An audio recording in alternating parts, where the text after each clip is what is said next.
Hey guys, and welcome back to my channel, Kimikim.t. If you did not know, this is the place to be.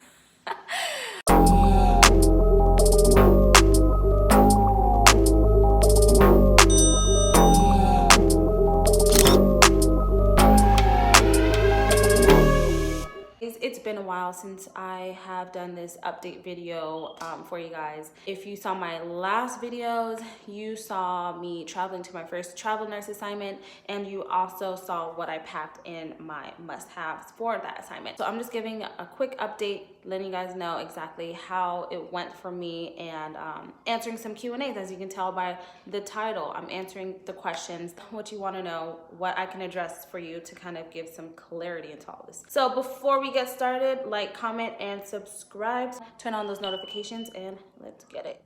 Okay, so I think before I jump into these Q&As and answering those, I think I should just give a quick synapse of exactly what went down the last couple of months. I just completed my first 13-week contract, approximately 3 months or so, in Evansville, Indiana. Honestly, it was the best experience I've had thus far in my nursing career, because I have learned so much. I've met so many amazing people, and I traveled with a really great company, so I felt so much at ease. I wouldn't have traded that experience for anything. But honestly, you guys, if you're looking into traveling, definitely do your research on your agencies. They can make it or break it, and also the facilities that you're looking to go to can make it and break it. I met amazing people. I worked alongside very smart, knowledgeable, and just helpful individuals. I think that was the best part of it, because I was so uncomfortable already being somewhere that I was unfamiliar with, being somewhere I was far away from friends and family. So that definitely helped me to acclimate to my surroundings and this new role that I was taking on. So let's get into these questions. You guys had some questions for me, and I am going to answer it to the best of my abilities. Okay, some of these questions, they were asked more than once. I can't even talk. Oh my god. They were asked more than once, so I just kind of condensed them into, like, you know, a little list here. I am going to get right into this. Must-haves that I thought was important for me. Check out my last video. Again, those are the things that I packed. All right, definitely always have your credentials, your certificates, and stuff like that. I ended up applying for other licenses for other states while I was on my contract, and I definitely needed those, so I was glad that I had that. Other things that I thought were must-haves, what did I wish I would have brought? More athletic clothing. So at the beginning of my contract, you know, COVID was still like very rampant, I want to say. So a lot of the places were still shut down, such as far as gyms and stuff. But I wish I would have brought like more athletic clothes. That way I could have worked out more, especially outdoors, because like I said, it was beautiful in Indiana. So much greenery, so much outdoor like things to see. So I definitely wish I would have brought that. But everything else, I want to say I was pretty right on, and I packed pretty well for it. Another question, traveled with or without my son, and can family and pets travel with you? For this contract, I did not travel with my son, my dear little baby. Did not travel with him. I was working on a COVID unit for one, and I didn't want to introduce him to that. I wanted to keep that as far away as possible, like at least in my power, you know what I mean? So he did not travel with me on this travel assignment, but you can bring your family, you can bring your pets. I had met a lot of travelers that were traveling with their pets and with family members, with their spouses. So definitely it is possible. If that's something that you want to do, look into it. Especially now, because I know a lot of the kids and family are working from home, so that's an opportunity to get out and travel a little bit. Okay, so another question, time management. And I'm gonna assume this question is like how I did with time management. Time management for me, I learned very early on in my nursing career because the unit I had started off in, or the hospital that I started out in, was very busy. It could get hectic really quick, and I started off on days. And if you work days, you know exactly what I'm talking about. Like, you know what I'm talking about. So time management for me, I feel like I became proficient in. So when I took on this new role in travel nursing, I kind of just applied what I already knew or already had.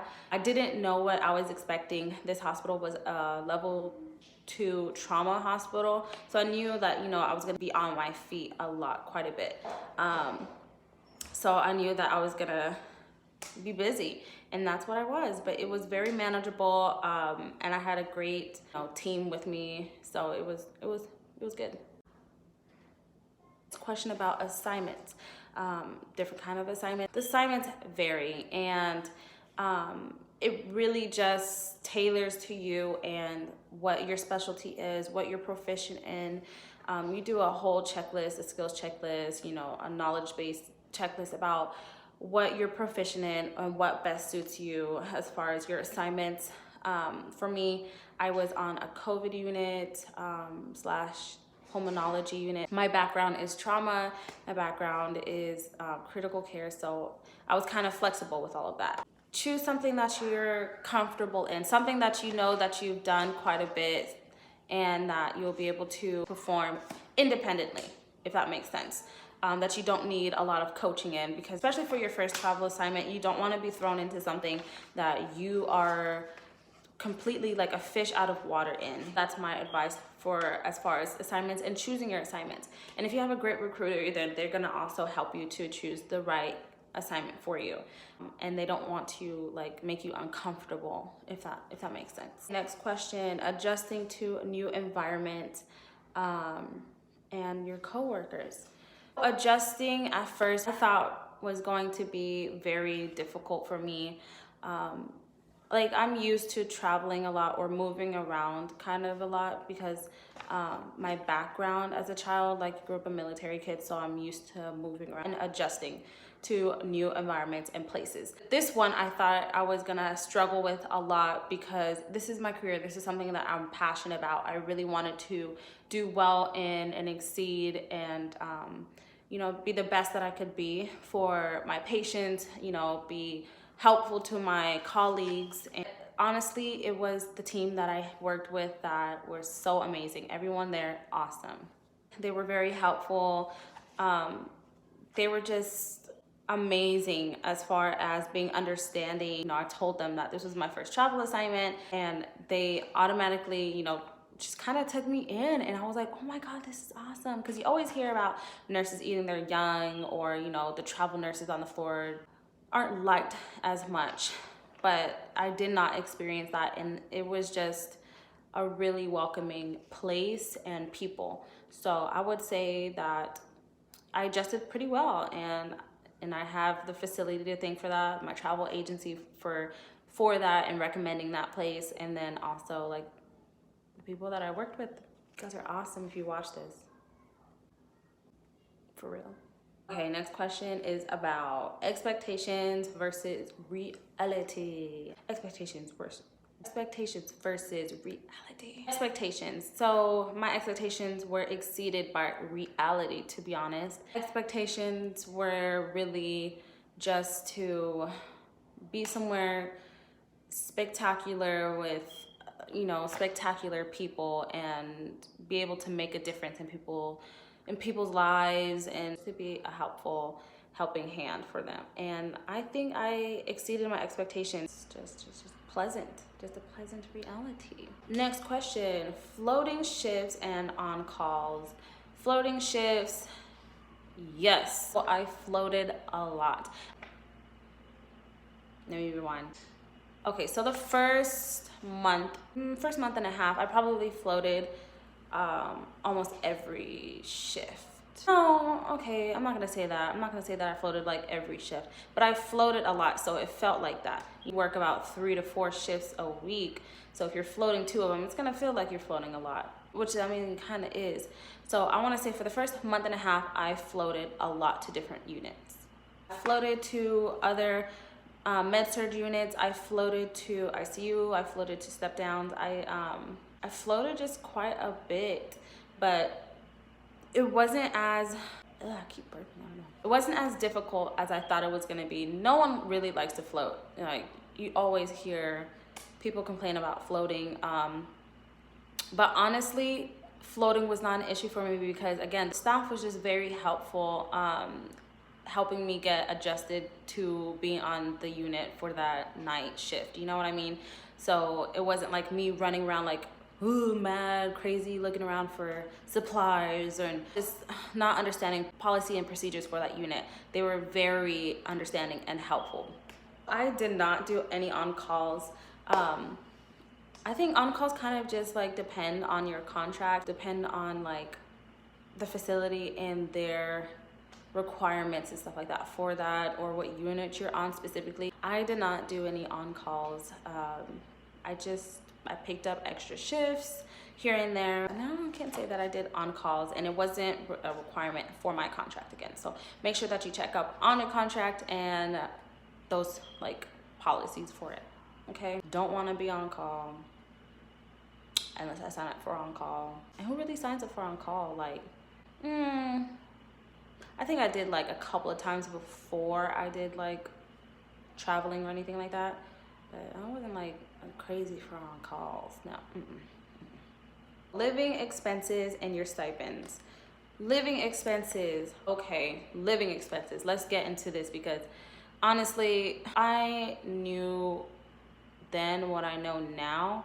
I think I would have changed things a bit because I mean, I had been told this by other travelers, and you know, I don't want to say I'm stubborn, but I'm low-key stubborn. Like, I just wanted to be comfortable. I wanted my own space. I wanted a kitchenette or kitchen, somewhere I could cook. I'm gonna be there for 3 months. I don't want to sit there in a hotel and just be like, you know, eating top ramen. I didn't want that. I splurged a little bit. But knowing what I know now, I would say if I was gonna travel solo again, or even travel with someone, I would get an apartment and just split the rent because it's cheaper that way. Split the rent, rent out some furniture. You need a sofa, a bed. You need the essentials. You don't need to make that place home. You just need to be a little comfortable while you're there. You're there to work, you're there to get your bread, and you're there to go home. So that's what you need to keep it as. And that's my advice. Personally, that's my advice. Take it with a grain of salt because some people out there are living lavishly and doing it up during the contract. I was there to make money. I was there to make money and go home. So I don't need all that extra stuff. Stipends, I think depend also on the area that you're in, the area that you're doing your contract in. So it really just depends. And then also the agency, they'll break all that stuff down for you. How long are the contracts? The contracts vary as well, and they are tailored to the needs of the facility where you're going. So you could have contracts anywhere from 4 weeks, 6 weeks, 8 weeks, 9 weeks, 10 weeks, 13 weeks, 15, 16, 18 weeks, 27. Really just depends on the facility and the needs. But you as a traveler, you right there, you can decide which contract best suits you. So my contract was a 13-week assignment, and I wanted to do 13 weeks because I really wanted to get a good grasp on it. At the time that I was choosing assignments, they were mostly short contracts. So it was COVID crisis contracts where it was like 9 weeks. And I just wanted to extend it to 13 weeks. And they said yes. Last question. Did I get the worst assignment / patient load? No. No, I did not. And thank God I did not, because it would have really changed my experience. It would have changed my outlook on travel nursing. It really would have discouraged me from doing it again, because who wants to have the worst patient load ever? If you're walking into your shift knowing that you're gonna have the worst load that day, it's very discouraging. I mean, who wants that? I have heard stories, and you'll hear stories that you'll have this kind of experience, and I don't want to say it's not true, because for some people it is true, very true for them. For me, no. So that's it for the Q&A, the questions that I had. I hope I was able to just enlighten you guys about my experience and answer the questions that you had thoroughly, as thorough as possible. If you do have any more questions, you know, you can always go down to the comments or hit me up on my social medias, which is in the description below, and let me know what it is I can touch up on. Again, like I said, I want to be as transparent as possible. I had a lot of transparency from other travelers and friends of mine that do travel, and I just hope I can be as helpful as possible and informative as well.